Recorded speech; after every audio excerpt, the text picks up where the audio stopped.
Welcome to the Fire and Earth podcast with your hosts, Jason Mefford and Kathy Gruber. Fire and Earth, giving you the keys to unlock your limitless potential. Welcome to another episode of the Fire and Earth podcast. I'm your co-host, Jason Mefford. And I'm Kathy Gruber. And I just got back from HypnoThoughts, woohoo, which is the greatest hypnotherapy conference ever in the United States, with some of my most favorite people, many of whom have been on our show.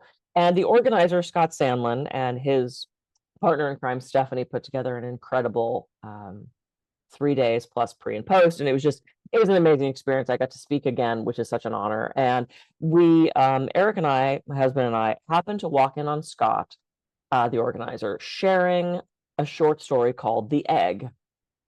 I had never heard of The Egg.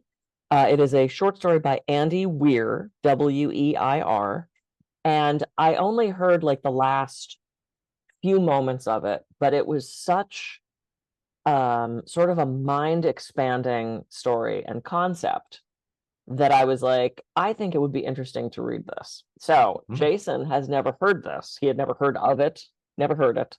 So I'm going to read it, and we'll see where this conversation goes. So it's kind of like we're doing a different kind of a prompt today. We're going to read a short story and then see where it takes us from there. So, yeah. So I have not yet read this whole thing. So this is a cold reading for me. So forgive my acting skills if they fall off. The Egg by Andy Weir. You were on your way home when you died. It was a car accident, nothing particularly remarkable, but fatal nonetheless. You left behind a wife and 2 children. It was a painless death. The EMTs tried their best to save you, but to no avail. Your body was so utterly shattered, you were better off, trust me. And that's when you met me. What happened, you asked. Where am I? You died, I said matter-of-factly, no point in mincing words. There was a truck, and it was skidding. Yep, I said. I died?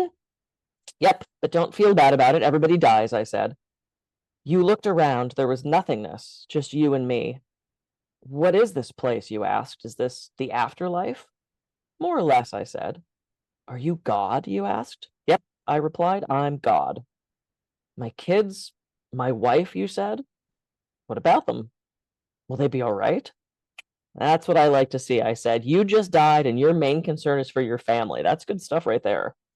You looked at me with fascination. To you, I didn't look like God. I just looked like some man or some woman. Some vague authority figure, maybe, more of a grammar school teacher than the Almighty. Don't worry, I said, they'll be fine. Your kids will remember you as perfect in every way. They didn't have time to grow contempt for you. Your wife will cry on the outside, but will secretly be relieved. To be fair, your marriage was falling apart. If it's any consolation, she'll feel very guilty for feeling relieved. Oh, you said. So what happens now? Do I go to heaven or hell or something? Neither, I said. You'll be reincarnated. Ah, you said. So the Hindus were right.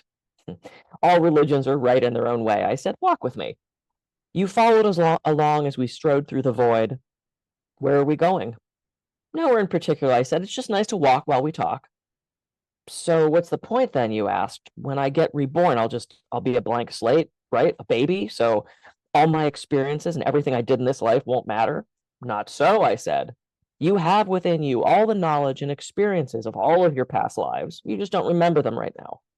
I stopped walking and took you by the shoulders. Your soul is more magnificent, beautiful, and gigantic than you can possibly imagine. A human mind can only contain a tiny fraction of what you are. It's like sticking your finger into a glass of water to see if it's hot or cold. You put a tiny part of yourself into the vessel, and when you bring it back out, you've gained all the experiences it had. You've been in a human for the last 48 years, so you haven't stretched out yet and felt the rest of your immense consciousness. If we hung out here for long enough, you'd start remembering everything. But there's no point to doing that between each life. How many times have I been reincarnated then? Oh, lots and lots. And into lots of different lives, I said. This time around, you'll be a Chinese peasant girl in 540 AD. Wait, what? You stammered, you're sending me back in time? Well, I guess technically. Time, as you know it, only exists in your universe. Things are different where I come from. Where do you come from? You said. Oh, sure, I explained. I come from somewhere else. And there are others like me. I know you'll want to know what it's like there, but honestly, you wouldn't understand. Oh, you said, a little let down. But wait, if I get reincarnated to other places in time, I could have interacted with myself at some point? Sure, happens all the time. And with both lives only aware of their own lifespan, you don't even know what's happening. So what's the point of it all? Seriously, I said, seriously, you're asking me for the meaning of life? Isn't that a little stereotypical? Well, it's a reasonable question, you persisted. I look you in the eye. The meaning of life, the reason I made this whole universe, is for you to mature. You mean mankind? You want us to mature? No, just you. I made this whole universe for you. With each new life, you grow and mature and become larger and a greater intellect. Just me? What about everybody else? There is nobody else, I said.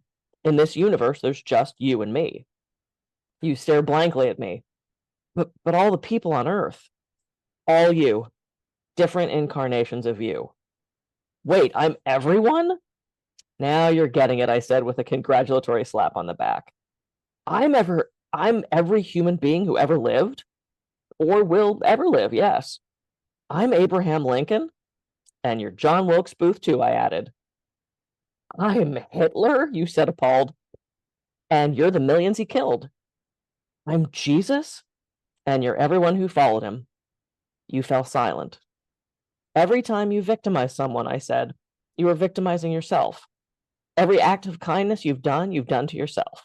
Oh, this is sad. Every happy and sad moment ever experienced by any human was or will be experienced by you. You thought for a long time. Why, you asked me, why do you do this? Because someday you will be like me. Because that's what you are. You're one of my kind. You're my child. Whoa, you said, incredulous. You mean I'm God? No, not yet. You're a fetus. You're still growing. Once you've lived every human life throughout time, you have grown enough to be born. So the whole universe, you said, it's just an egg, I answered. Now is the time for you to move on to your next life. And I sent you on your way. Wow. Cool. So he was paraphrasing all that. So I had never seen the actual words to it. That was really great. Well, and it's interesting. I mean, I took the opportunity of being connected because I'm like, I know that name, Andy Weir. Right? He's written several different things, one of which was a novel that turned into the movie The Martian. Yeah. And so, yeah, there's a lot of different things, but there is a lot of truth in that story. Okay. And so again, I mean, this is our prompt, so we'll see see where we go now. But yeah, I mean, because for me, one of the things sometimes I get asked, so what is spirituality in a way, right? And a lot of people think, oh, it's, sitting on the yoga mat and going and, whatever, ascending and all this. They use all these terms. Yep. And it is, but it isn't. I mean, to me, one of the biggest things that I think this story brought out too is our connectedness. Yep. And that really spirituality for me, in a simple way, is saying it is a way of reconnecting with our higher self and connecting with everything else. Right? People, animals, inanimate objects, right? Everything, and realizing and finally getting to that point of unity consciousness where we realize that we are all one, right? We're just experiencing the world in different ways as we're growing. And so that part, where it's like every happy moment, right, is everything. Every time you're mean to someone, you're mean to yourself. Every time that you do good, you're doing good to yourself as well. Because when we finally I think, understand that concept, and we realize that everything we do, we're doing to ourselves as well. Yep. Right. That's when things really start kicking in, and when we start truly understanding from our higher self, right, what really matters. Yeah, and that's part of the growth process here on this earth, right? We come here, we forget everything on purpose. Yep. It's part of the process. We forget everything because it's that journey back to remembering ourselves Mm-hmm. is why we're here, right? And so it's like we don't have to, argue about it, say, oh, it's not fair. It's totally fair. this, Mm-hmm. this is how we learn. This is how we grow. This is how, we ascend, if you will, Yep. and become greater is because we're that infinite potential. And until we have all these different experiences, we can't fully understand what the higher beings above us have gone through, because they went through the same thing that we're going through now. Yep. Yeah, when we stumbled upon him talking about the whole egg thing, we had heard only sort of the last snippet of it. Let me grab a Kleenex here. Might need more of that. But it was just like, and we popped in, we're listening to this, we're like, holy shit. And then we're like, what is that? And he goes, oh, it's a short story called The Egg. And I guess he's even doing presentations based on it, or he reads it, and whatever it was. But it's like, I gotta look this up. And so I found it yesterday and printed it, and hadn't had a chance to actually read it fully yet. But obviously what got me is this concept of, what was that line that I got teared up about? Every time you victimize someone, you're victimizing yourself. Every act of kindness you've done to yourself. Every happy and sad moment that was experienced by any human was or will be experienced by you. And it's like, that's incredible. And if we, it's the whole do unto others as you would like to do unto yourself, right? I mean, like, pick a religion, they all have this concept about treating others as if they were you. And it's like, how differently would we behave, hopefully, if we knew that we were doing that to ourselves? I would hope we'd behave differently, but Well, yeah, I mean, you would hope so, right? And again, I think it's it's the evolution process, because and this is where, again, I mean, one of the reasons why we have things like duality in this world is so that we can experience the quote unquote good and the bad, right? But where there really is no good or bad, it's just a way for us in a linear time to understand and observe what's going on and say, oh, I like that. Oh, I don't like that. But even though I don't like that, I can see why it's important for some bigger thing, right? And so in Yep. there, right, he lists out some historical characters, and Hitler. I mean, I Yep. think, again, most people would say, oh my gosh, Hitler, horrible man, did some terrible things. And yes, under a lot of constructs, yes, exactly. I'm Right. Hitler and you're the millions he killed. I'm Jesus and you're everyone who followed him. Yep. Yep.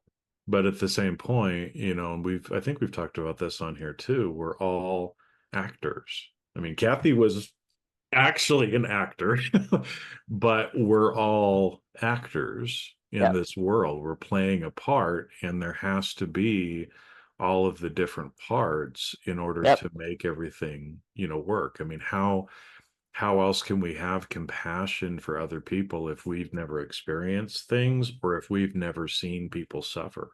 Yep. If we've never suffered ourselves and we don't see other people suffering, how can we practice compassion? Right. Right? Well, There has to be the suffering in order to have the compassion as well. yeah. Well, and I remember when we talked about, we did an episode or two on reincarnation, because I do past life regression with my hypnosis, and I've been playing with that for my entire life. That's sort of how I explain it. It's like it's summer stock theater. You show up for the summer and you are with the same group of people. According to this guy's theory or short story, it's all you, which is so interesting. It's ego states, right? But like personified. You gather with the same group of people, and this summer, you're the leading man and I'm the leading woman, but there's no part for that guy, so he's going to be lighting. And and then we do these plays, and sometimes you're the good guy and sometimes you're the bad guy, and because you need an antagonist or it's a really boring story. And then summer ends and we all go back to the thing, and then we come back the next summer and we do it again. That's sort of how I look at it. And you play your roles fabulously. Yeah, I mean, we do the best that we can, and again, I mean, we're all kind of, each time that we are incarnated again, right? We're kind of given, or we've selected a blueprint. Is a way that I've heard it that I really resonate with. Of, hey Jason, it's time to go back, right? Here's some different parts or some different roles that you can play. Which one do you want? Yep. Right. And so at that time, I probably got some advice from higher beings and from myself of like, okay, you know what? This life, I really want to work on this. Right. And so because of that, you pick that part. Yep. And then you play it out the best that we can, and learn as much as we can. So next time, hopefully at the end of this life, it's like, all right, learn that lesson. Don't need to do that anymore. Right. And to me, what's so fascinating about it too is that, in different lives, like you said, sometimes we play the leading role, and other times we're just the guy in lighting that nobody ever sees. Yep. And it's okay, right? There's nothing wrong with that. And I mean, for myself, I've had a glimpse of some of my past lives, previous lives, however you want to refer to it. And it's like, whoa, I did that? Holy shit. Right? I mean, and some of these timelines are recorded history. Yeah. And it's like, it didn't even come to me, but I'm like, it came through, and then I went and did some research, and I'm like, holy shit. Yeah, that was a thing. Yeah. Right. It was really interesting. So I did the talk that I gave this last time, was on myth, archetype, and visualization. It's one of my favorite things. And Mike Mandel, the incredible Mike Mandel, came to my talk. And I led people through two different visualizations. One was meeting your wise and loving, and the other one was meeting the dragon in the cave. And do you slay the dragon? Do you befriend the dragon? Do you sneak by the dragon? And Mike shared in the group, but afterwards he said, I had my plan. I was going to slay the dragon. I'm a martial arts expert. I'm going to go in and slay the dragon. He goes, and when he met with the dragon, he found himself sitting with his teddy bear on his lap. His teddy bear talked to the dragon. They negotiated it, and I befriended it and went by. He said, I did not plan on that. He said, which means to me, the subconscious was at work, that this was a real thing that I was creating out of my subconscious. And I've had that same thing happen with past lives. My dream life was Avalon. This idea of an environment of all women where we were healers and we were working together, and we were, just this idea of that. That was my dream. Like, if put me in a past life, that's where I want to go. That was my dream. And when I finally got regressed back to that lifetime, it sucked. It sucked. Nobody liked me, and I was shunned from the society, and I was like the teacher's pet, and all the other women couldn't stand me, and they were sabotaging me, and they finally sent me off the island. And I remember going, fuck, I wouldn't have picked that. Like, that was the lifetime that was going to be my idealistic thing, which to me means on some deep subconscious level, that's what was actually happening. Now, even if you don't believe in reincarnation, we can still have this conversation, because I don't care what story you have to make up to find healing in your life. If I needed to make up that I was on Avalon as a healer and done it, great, whatever. I found healing through that. I believe they exist. I kind of like Andy Weir's take on this, that we are all everybody, which is kind of interesting. So, hi, me. So now, do we have to start saying I'm Kathy Gruber and I'm Kathy Gruber? I'm your co-host Kathy Gruber. I'm also Kathy Gruber. I don't know, right? But I think that concept sometimes is so, I mean, I'm still coming to terms with it, or trying. I mean, intellectually I understand it, but it's still kind of like integrating. And I know, within myself, I know this already, right? Because even like the story said, right, we remember everything, when we're not in this form. And part of our work here is to remember those Mhm. things while we are incarnated. And that's a hard thing, but that's one of the things that we're supposed to do, right? Because fear ceases to exist when we remember who we actually are, right? But I think it's, another, if you want to call it an analogy, but it's not so much of an analogy either, is, when you think about, we talk about the Big Bang. Okay, so imagine that if everything around us in this universe, in this creation, if we were all one thing to begin with, and then the Big Bang happens, and boom, this one thing becomes billions and trillions of little things that get hurled out into the universe to go experience the universe. Learn what it's like to be black, white, gay, straight, ostracized, depressed, suicidal, happy, blissful, enlightened. I mean, again, billions and billions of these different things, right? And so imagine if all little parts of this whole are experiencing all these things and sharing with each other and learning from each other. And throughout the time, we go through duality and divisiveness, and we argue with each other and we fight with each other, and there's Hitlers and there's Jesuses and there's Gandhis in the world. But at some point, we realize, right, that we've learned certain things, and we start moving back into this unity consciousness idea of Kathy and I are one. We're Right. friends. Our bodies look different. I'm incarnated as male. She is as female. We've had different experiences in this life, but the same thing. What I do to Kathy, I do to myself. What Kathy does to me, right, she does to herself. And as we can start to understand that, the universe starts to come back and collapse upon itself until we achieve full unity consciousness. And we have learned and grown and developed as we needed to in this experiment over billions and billions and billions and billions of years Yep. and time. And we become one, right? Right. Again, and then we get birthed as that egg, which, the egg, again, the symbolism around an egg, the shape of the egg from a sacred geometry standpoint, it all kind of comes back. And so that's why, again, it's like, well, I am you and you are me. That is a very ancient saying. And again, a lot of people, if you go do yoga, right at the end, everybody Namaste. goes namaste. Well, namaste is I am you and you are me, right, in an East Asian tradition.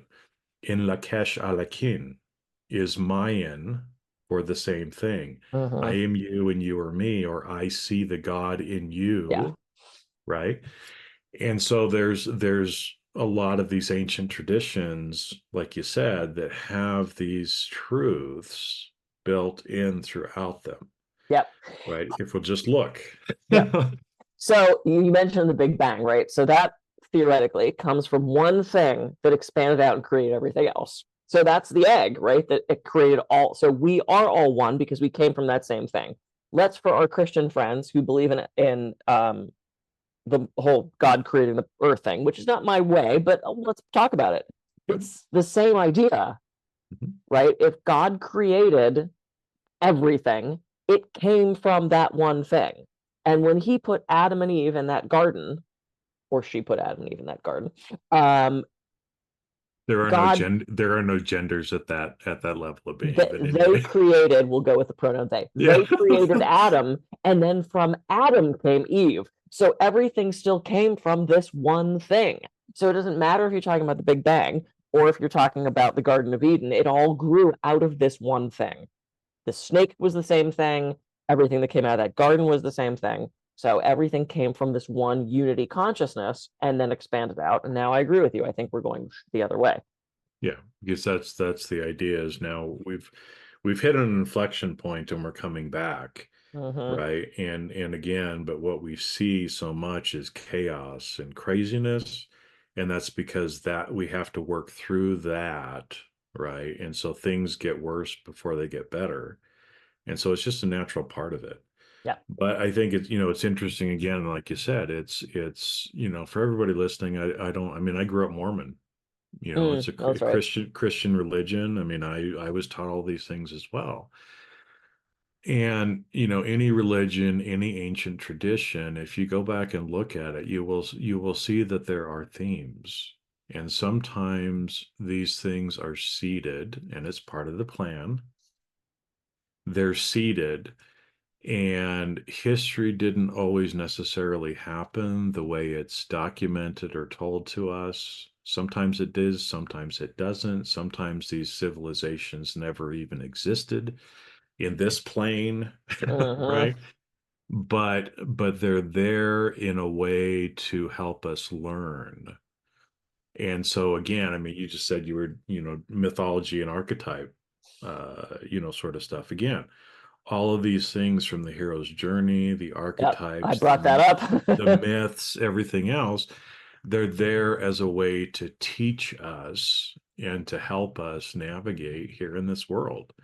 Yeah. And so you see those same archetypes showing up in myths, in civilizations over time, right? The Greek gods were the same as the Roman gods for the most part, only they Yep. had different names, Yeah. right? And slightly different stories, but they were effectively the same. And you can go back to any other Sumerians, East Mhm. Asian, Egyptian. African, Egyptian, a lot of these same characters or archetypes keep showing up over and over again. There's a reason for that, right? Pay attention and don't be blinded by whatever belief you were told or taught by your Mhm. parents, by the religion, by your country, or whatever, and just start to open up and start to see things of possibility of what it really might be, what's really going on. Because most of the time, what's going on or what we perceive as going on is not actually what's going on. Yep. I've been experiencing that. Okay. Wow. Okay. So we could Yes. go on. This could be a 30 Forever. hour, at 30 I hour know episode. that We could start 30-hour bringing in episode. guests. I want to have Mike Pashota back on to talk about this because he would be great for that. Anyway, this has been incredible. I love these let's just talk about something kind of thing. So yeah, didn't know where that was going to go, and it went everywhere. It went All out right. into the cosmos. Went into the cosmos from the cosmos. Great. So we're Yes. full circle. Okay. I am Kathy Groover. I can be reached at kathygroover.com. And I'm Jason Mefford. I can be reached at jasonmefford.com. Go out and have a great week, everybody. And, just start being kinder to yourself and other people. And let's start moving back to some of this unity consciousness. And with that, we will see you on the next episode of the Fire and Earth podcast. See ya. See ya.